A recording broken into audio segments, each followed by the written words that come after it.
Hey everyone, and thanks for jumping back into the cryptoverse. Today, we're going to talk about Ethereum, as it is now tagged the bull market support band. If you guys like the content, make sure you subscribe to the channel, give the video a thumbs up, and also check out the sale on Into the Cryptoverse Premium at intothecryptoverse.com. Let's go ahead and jump in. So, this is a narrative we've been running with for a while. And essentially, the narrative was that after Ethereum went home, it would then rally to new all-time highs. Unfortunately, the first rally to new all-time highs would get rejected. This was always going to happen, right?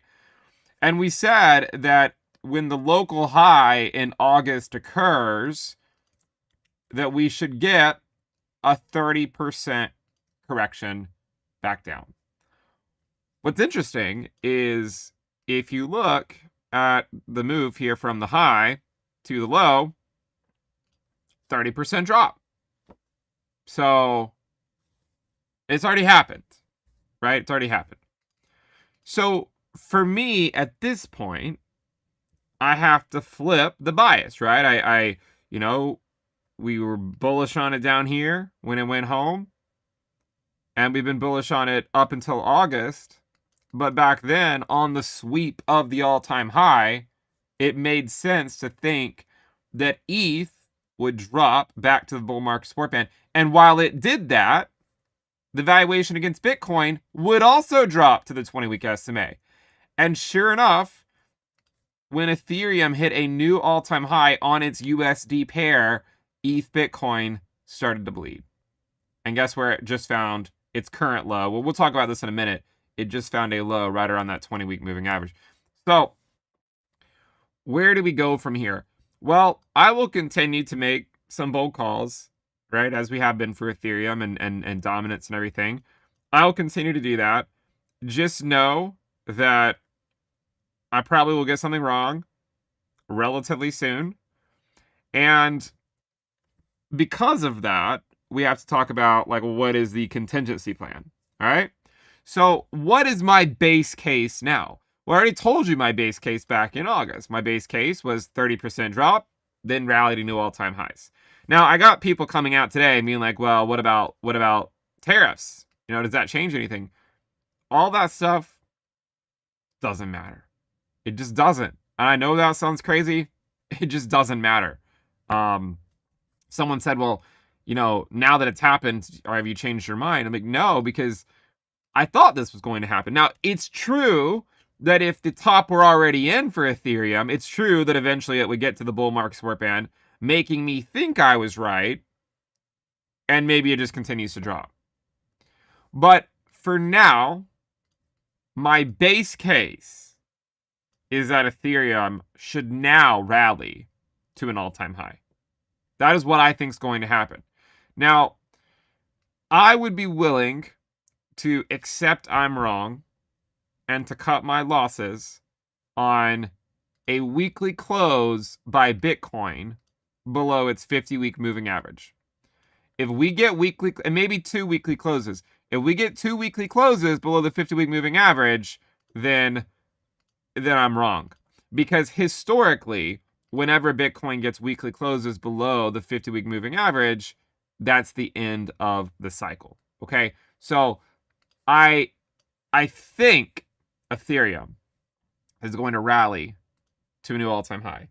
However, I would have to pivot my view on 2 weekly closes by Bitcoin below the 50-week moving average. The reason for that is because Bitcoin leads the bull market. And if the bull market is already over, if the top is already in, then there's not really a great chance that Ethereum would then rally to a new all-time high. It's not impossible, but it would not be my base case at this point.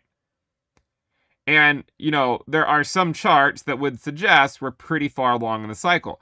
If you look at the ROI from peak to peak and you compare this cycle to the 2016-2017 cycle, that cycle lasted 1,473 days. We're currently on day 1,433. There's not a lot of time left. And if you measure it from the low, it already looks kind of scary. it already looks like we've maybe gone as far as we can. And maybe this is the chart that is actually responsible for the liquidation cascade and not the tariffs.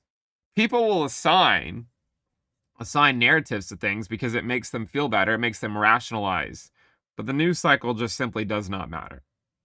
So, when it comes to Ethereum, why did I flip my bias in April? Why was I willing to call for new all-time highs on the rally that started in April, but none of these other rallies? Well, again, the rationale is when you look at the ETH Bitcoin valuation, you'll notice that it was dropping up until April.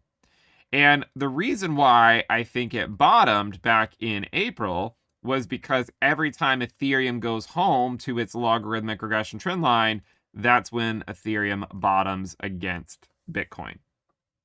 And since I thought Ethereum had bottomed against Bitcoin, it made sense to me to take on the risk, and it made sense to call for new all-time highs. We also said many times that while Ethereum would likely fall back down and drop into a macro higher low, that alts would put in lower lows on their Bitcoin pairs. Remember that? And again, I tried explaining this as intricately as I could, and it sounded absolutely crazy. But there's what sounds crazy and there's what actually happened. Because you can see that ETH Bitcoin still has a chance here to form a higher low, whereas the altcoin market on their Bitcoin pairs put in a lower low. Total 3 minus USDT divided by Bitcoin just went all the way down to 0.29. If you subtract out USDC as well, it went to 0.25. Right? Which is a target we've called for a long time, 25% of Bitcoin's market cap, the collective altcoin market. It already went to 0.25. Others Bitcoin, right? The valuation of others against Bitcoin just put in a new cycle low. It went all the way down to 0.08. Now, what's interesting is others divided by Bitcoin just went to the same level that it went to in December of 2020, right? So the point here that I want to make is the same thing I've been talking about forever, right? And that is that it's easy for influencers to just call for alt season every single lower high. But the reality, the sobering reality, is that these guys that shilled altcoins the entire way down now require an alt season just to get to potentially breaking even on their Satoshi valuation, right? It's like if alts rallied against Bitcoin several 100%, they still might not even break even because they've been riding the altcoin market down for years. And the reason why I thought Ethereum had a better chance of putting in a higher low is because I thought it had been sufficiently wrecked for this cycle, right? ETH Bitcoin had already been what I would consider to be sufficiently wrecked back over here in April of 2025. But this constant devaluation was not seen yet by the altcoin market back then, right? If you look at alt Bitcoin pairs, they didn't really have that same rapid devaluation, that sense of hopelessness. And that was why it was easy to stay bearish on alt Bitcoin pairs and stay bullish on Bitcoin dominance, right? That's the reason. And, if you look at total 3 minus USDT divided by Bitcoin, I would say, look, at any point, we always have to be willing to pivot. But it's still, for me, I still think in the short term, Bitcoin dominance will remain resilient for the month of October. I just put out a video yesterday saying to expect Bitcoin dominance to spike up to 64%. That's where it spiked up to in October of 2020 and October of 2017, right here, October 2017. And then October of 2020, we saw dominance hit that 64% level. And you can see we almost just hit that once again. So again, people always say, well, it's not going to happen. And then it just keeps on happening the same way, right? It just keeps on happening the same way. And so, I just want people to recognize that when it comes to Ethereum, my base case is that Ethereum will form a low and rally to new all-time highs. To a large extent, this drop by Ethereum looks really similar to what we had back in the summer, right? You have a weekly candle back down to the bull market support band with a wick below it, right? With a wick below it, same thing. So I can't help but feel that it's like just the same thing over again. I imagine if we connect the dots here, you could say that there's like some massive liquidation that happened. If you look at it on a daily time frame, maybe we can zoom in on this thing. If you look at this on a daily time frame and we connect these dots, you can see that it's actually gone below that trend line, right? And that's one of the reasons why when it comes to the ETH Bitcoin valuation, like I want to be careful. Like I don't want to say that that has to be the low, the higher low. Like it might be, but knowing that Bitcoin dominance historically is really strong throughout October, like I wouldn't necessarily look at this and say that the low for ETH Bitcoin has to be in. But I would argue, because you can see it's kind of on that trend line right now, but I would argue that you should start to see ETH Bitcoin form a low sometime the next few weeks, right? Somewhere either right here, or it could go a little bit lower. Like it's possible. If you look at some of these prior cycles, you can see it doesn't always find support at the 20-week SMA. Sometimes it'll go just below it. Even in 2017, it went below it. So something to consider, right? Like you could see it go a little bit lower. One of the reasons why it might happen is if the bull market for Bitcoin is not over, then Bitcoin has to prove that. And usually a lot of other things will lag while Bitcoin proves that, and Bitcoin dominance will go up while Bitcoin goes to new all-time highs, right? So if you overlay Bitcoin dominance onto the chart, you'll see that historically, as Bitcoin rallies to all-time high or a new cycle high, Bitcoin dominance goes up. But when Bitcoin breaks through and puts in a new cycle high, that's when Bitcoin dominance gets a correction, right? So you can pretty clearly see, like when Bitcoin broke through right there, that's when Bitcoin dominance got that correction. When Bitcoin USD broke through in 2024, we saw Bitcoin dominance get that correction as well. And then when it broke through here in 2025, we saw Bitcoin dominance get a correction. So that would be the justification. One of the justifications for, thinking that the low for ETH Bitcoin, the higher low is either, it could be in, but because for ETH Bitcoin to go higher in any durable fashion for the rest of this cycle, Bitcoin would have to prove that the bull market's not over.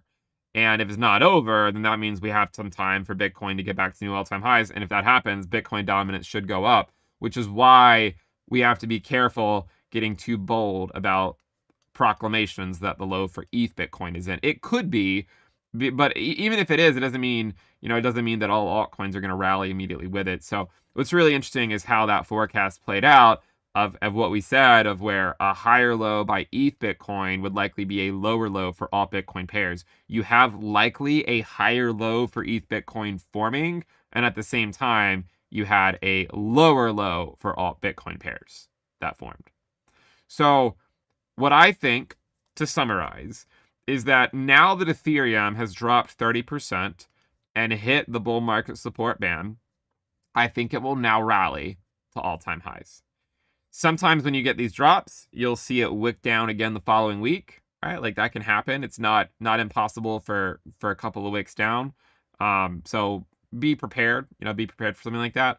But for me, I have to flip my bias. I have to flip it here and call for new all-time highs. If Bitcoin gets weekly closes below the 50-week moving average, I'll admit I was wrong. I'll pivot and we'll play chess next year and we'll just wait for the bear market to be over. But this is where I have to flip my bias and call for new all-time highs for Ethereum. I hope to see you guys in a few weeks with Ethereum and new all-time highs. If you guys like the content, make sure you subscribe to the channel, give the video a thumbs up, and again, check out the sale on Into the Cryptoverse Premium at intothecryptoverse.com. See you guys next time.